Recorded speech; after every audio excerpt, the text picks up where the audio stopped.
मोदी की hate speech से लेकर चुनाव आयोग सोशल मीडिया पर ट्रेंड कर रहा है, लेकिन चुनाव आयोग नहीं बोला तो नहीं बोला, मगर अब बोला है जब कांग्रेस ने शिकायत की है। 17 शिकायतों का पत्र दिया है और चुनाव आयोग से कहा है कि आप जल्द से जल्द एक्शन लीजिए, क्योंकि ये प्रधानमंत्री पद की गरिमा का सवाल है और चुनाव आयोग की क्रेडिबिलिटी का सवाल है। तो चुनाव आयोग बोला है, लेकिन जो बोला है उसके बाद तो बवाल मच गया है। तो फिलहाल कांग्रेस की शिकायत के बाद क्या चुनाव आयोग ने जवाब दिया है और कांग्रेस की शिकायत पर प्रधानमंत्री नरेंद्र मोदी ने क्या जवाब दिया है, आपको दोनों के बयान सुनाएंगे। लेकिन उसके पहले जब चुनाव आयोग से मीटिंग हुई है तो कांग्रेस ने क्या मांग की है, इस बयान को ध्यान से सुनिए। मैं हाथ जोड़ के उनसे कहूंगा कि उन्होंने इस प्रकार का वक्तव्य कैसे दिया, नहीं देना चाहिए और चुनाव आयोग को इसके ऊपर तुरंत एक्शन लेना चाहिए।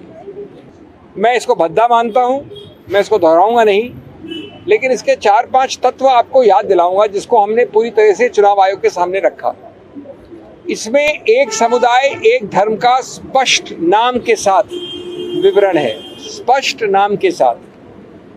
नंबर 2, ये बड़े स्पष्ट रूप से कहा गया है कि वो समुदाय इस देश की अल्प रिसोर्सेज को हड़प सकता है, हड़प लेगा, कांग्रेस उनको दे देगी इस प्रकार के अल्प रिसोर्सेज उस समुदाय उस धर्म को। नंबर 3, उस समुदाय और उस धर्म को घुसपैठियों के साथ बराबर में जोड़ा गया है। ये बड़े स्पष्ट शब्द है, प्रकाशित शब्द है, आपके सब चैनल्स पे हैं, आपके सब प्रकाशन में हैं। और मैं कह रहा हूँ ये हमारे प्रधानमंत्री के पद की क्रेडिबिलिटी का सवाल है, हमारे चुनाव आयोग के क्रेडिबिलिटी का सवाल है। तो सवाल तो चुनाव आयोग की क्रेडिबिलिटी से लेकर प्रधानमंत्री के पद की गरिमा पर खड़ा होता है, लेकिन ऐसा लगता है कि चुनाव आयोग को इससे कोई फर्क ही नहीं पड़ता। देश का प्रधानमंत्री मंच से खड़े होकर कहता है कि कांग्रेस कहती है कि देश की संपत्ति पर पहला अधिकार मुसलमानों का है, ये लोग महिलाओं की संपत्ति मंगलसूत्र तक मुसलमानों में बांट देंगे, घुसपैठियों में बांट देंगे, उन लोगों को बांट देंगे जिनके ज्यादा बच्चे हैं। बयान सोशल मीडिया पर वायरल होता है, चुनाव आयोग को टैग किया जाता है और तो और कांग्रेस मीटिंग भी करती है, शिकायत करती है और जल्द से जल्द कार्रवाई की मांग करती है और कहती है कि इस बार तो सख्त से सख्त कार्रवाई करनी ही होगी, क्योंकि अगर ये नहीं किया तो चुनाव आयोग की क्रेडिबिलिटी पर भी सवाल खड़ा हो जाएगा। लेकिन फिर भी चुनाव आयोग कहता है कि हम प्रधानमंत्री नरेंद्र मोदी के बयान पर नहीं बोलेंगे। जी हां, चौंकाने वाला बयान है और क्या बयान निकलकर सामने आया है, सुनेगा। देखिए, खबर में लिखा है कि चुनाव आयोग ने नरेंद्र मोदी के भाषण पर बोलने से इनकार किया है। तो पहले कहना था कि हम विचार करेंगे और अब इनकार कर दिया गया है। खबर में देखिए लिखा भी है कि पीएम मोदी के संपत्ति बंटवारे वाले बयान के खिलाफ शिकायत, चुनाव आयोग बोला विचार कर रहे हैं। तो पहले तो ये लोग विचार कर रहे थे, अब 2 दिन से ज्यादा का समय हो चुका है, जब विचार पूरा हो गया तो कह रहे हैं कि हम नरेंद्र मोदी के बयान पर नहीं बोलेंगे। अब नहीं बोलेंगे तो इस्तीफा क्यों नहीं दे देते, सवाल खड़ा होता है। अब उन लोगों का क्या होगा जो लगातार सोशल मीडिया पर मोदी हेट स्पीच ट्रेंड करवा रहे हैं, चुनाव आयोग को इस बयान को शेयर कर रहे हैं, लगातार टैग कर रहे हैं और तो और चुनाव आयोग को पत्र भी लिख रहे हैं। वो लोग लगातार चुनाव आयोग से उम्मीद लगाकर बैठे हैं कि चुनाव आयोग मोदी पर एक्शन लेगा, लेकिन चुनाव आयोग तो बोलने तक के लिए तैयार नहीं है। इस पर रवीश कुमार का भी बयान निकलकर सामने आया है। देखिए, इसमें लिखा है कि प्रधानमंत्री के नफरती बयान के खिलाफ 17,000 से अधिक नागरिकों ने पत्र लिखा है, उम्मीद है चुनाव आयोग कार्रवाई करेगा। रवीश कुमार, तो उम्मीद तो जताई जा रही है, लेकिन उस उम्मीद पर चुनाव आयोग ने किस तरीके से पानी फेरने का काम किया है, आप चुनाव आयोग के इस बयान से अंदाजा लगा सकते हैं। एक तरफ चुनाव आयोग एक्शन लेने के लिए तैयार नहीं है, वहीं दूसरी तरफ प्रधानमंत्री नरेंद्र मोदी एक ही बयान को बार बार दोहरा रहे हैं। पहले क्या कहा था आप जानते हैं, और आज जब राजस्थान पहुंचे हैं तो क्या कहना है, बयान सुनिए। मैं राजस्थान आया था तो मेरा एक 1.5 मिनट का भाषण, 90 सेकंड का भाषण, और मैंने कुछ सत्य देश के सामने रखा और पूरी कांग्रेस और इंडी गठबंधन में ऐसी भगदड़ मची है, ऐसी भगदड़ मची है। मैंने सत्य रखा देश के सामने, कांग्रेस आपकी संपत्ति छीनकर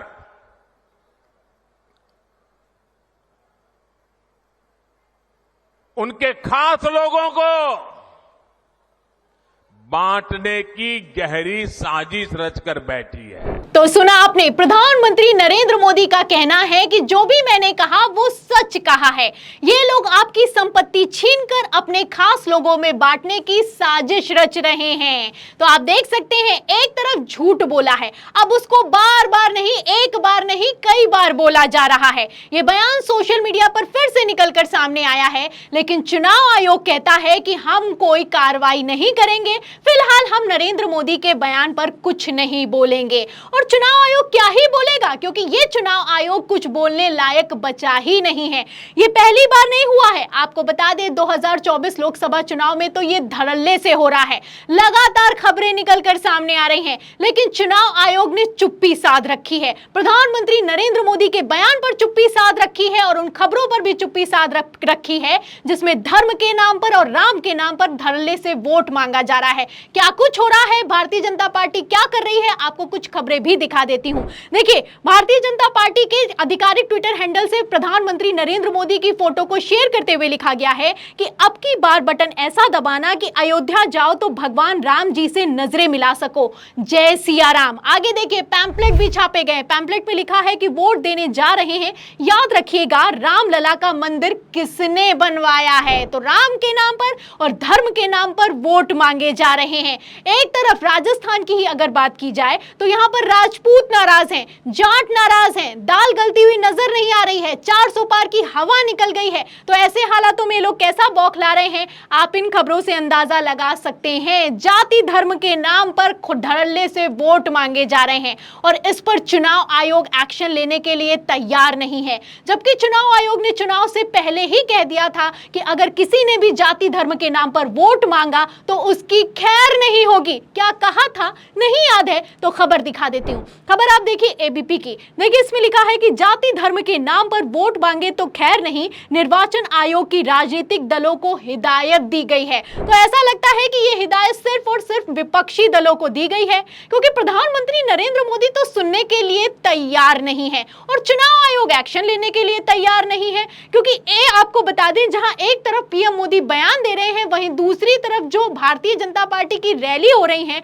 उनको देखकर तो ऐसा लग रहा है कि ये कोई धार्मिक कर्मकांड हो रहा है। आप तस्वीरें देख सकते हैं कि किस तरीके से मनोज तिवारी मौजूद हैं मंच पर और चुनाव प्रचार किया जा रहा है। पीछे प्रधानमंत्री नरेंद्र मोदी से लेकर जेपी नड्डा की फोटो लगाई गई है, राम मंदिर लगाया गया है और आप देख सकते हैं कि किस तरीके से जय श्री राम के नारे लगाए जा रहे हैं और भगवा झंडा लहराया जा रहा है।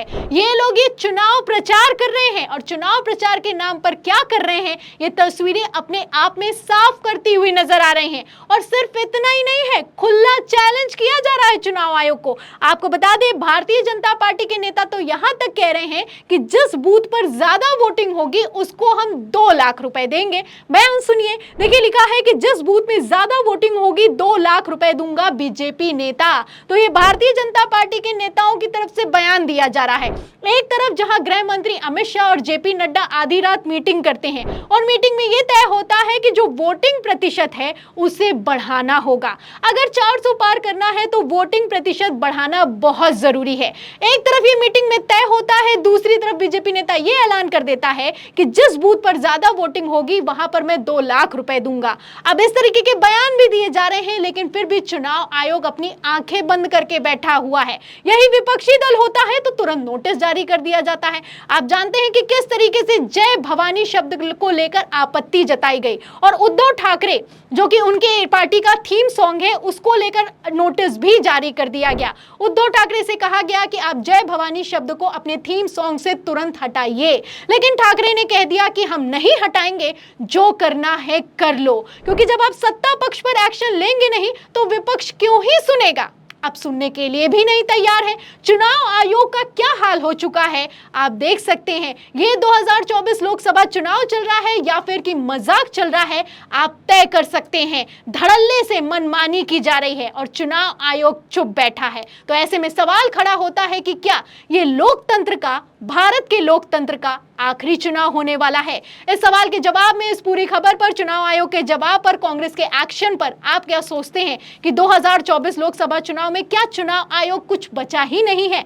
जो भी आपकी राय है हमें कमेंट बॉक्स में जरूर लिखें। वीडियो को ज्यादा से ज्यादा शेयर करें, सब्सक्राइबर बटन दबाएं, हमारे चैनल को लाइक करें, ज्वाइन करें। फिर मिलती है अगली खबर के साथ, तब तक के लिए धन्यवाद।